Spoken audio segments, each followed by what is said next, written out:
Joining us now, New York Congresswoman Nicole Malliotakis. Congresswoman, it's a pleasure having you back on. Thank you. Great to be with you. It's good to see you. We've got new breaking news information coming in. The FBI search warrant on the man charged with attempting to assassinate Justice Brett Kavanaugh at his home in Maryland. He was researching his alleged plot on the internet. He was talking to internet forum users about, quote, the quietest, most silent semi-auto rifle, Reagan assassination attempt, most effective place to stab somebody, assassin skills, assassin equipment. This is way more serious than maybe people realize. Yeah, well, obviously it's very serious, and it is a shame that it took so long for Congress to act and make sure that we gave justices the protection that they need. Seriously, this obviously needs to be taken very seriously by the Department of Justice. We need to make sure that any threats against members of Congress, against members of the Supreme Court, are taken seriously. Look, the Democrats have emboldened people to act. That's the bottom line here. They have encouraged violence. They are releasing people back onto our streets, and they've created an environment where people feel like they can get away with this type of activity. And it is wrong. We need to hold not only those who make threats and commit crimes accountable, but we also need to have an investigation into the breach that started this whole thing. Yeah, we haven't heard who leaked it. No answers yet from Congress or any attempts to have a hearing here to get to the bottom of how there is no way, and there is no way any party in the United States can succeed if they're thought to be normalizing violence. There's no way any political party succeeds. I mean, in just a week's time, you had an assault on New York Congressman Lee Zeldin and a vicious attack on a New York City police officer. Both were set free on no cash bail.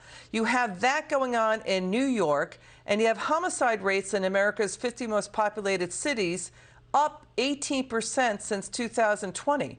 That's from Wallet Hub. They're predominantly Democrat-run cities, and the number of cases that are being solved and arrests made plummeting to about 50%. It was 90% in the 60s, Congresswoman. Yeah, so look, 3/4 of New Yorkers are saying that public safety is the #1 issue for them. We've seen Democrats recently start to back away from the defund the police movement. But when it comes to the actual policies that are releasing individuals back onto our street, repeat offenders, like the ones that you've mentioned. We had somebody who was on the street in the Bronx who was charged with attempted murder 3 times, with the most recent being in July.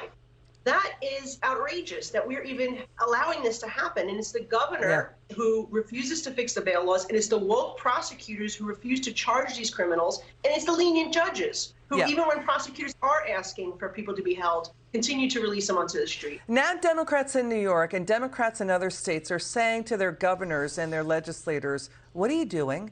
What are you doing defunding cops when the border's collapsing? New York City Mayor Eric Adams, he's saying to the governor of New York, hold an emergency legislative session to stop what you're doing. She won't do it. So now Democrats are fighting, and I want you, Congresswoman, to weigh in on this. Let's listen to U.S. Attorney General Merrick Garland talking about U.S. crime. Watch. Look, I think violent crime is a matter of considerable concern to the country and to the Justice Department, as it should be.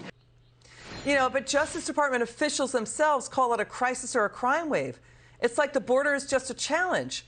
Is it just a matter of considerable concern that U.S. homicide rates rose to record levels not seen in generations, that people are murdered and cops assaulted by repeat felons let out of jail due to weak on crime policies and defunding police?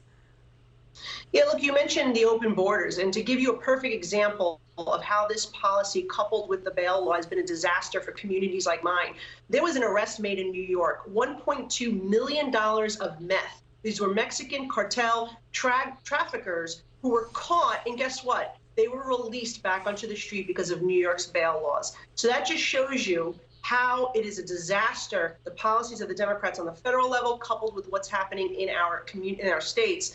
And fentanyl is on the rise. 18 to 45-year-olds is a leading cause of death, and yet this administration is allowing it to happen. Wow. Okay, Congresswoman Nicole Malliotakis, a pleasure to have you on. Thanks for joining us tonight. It's good to see you.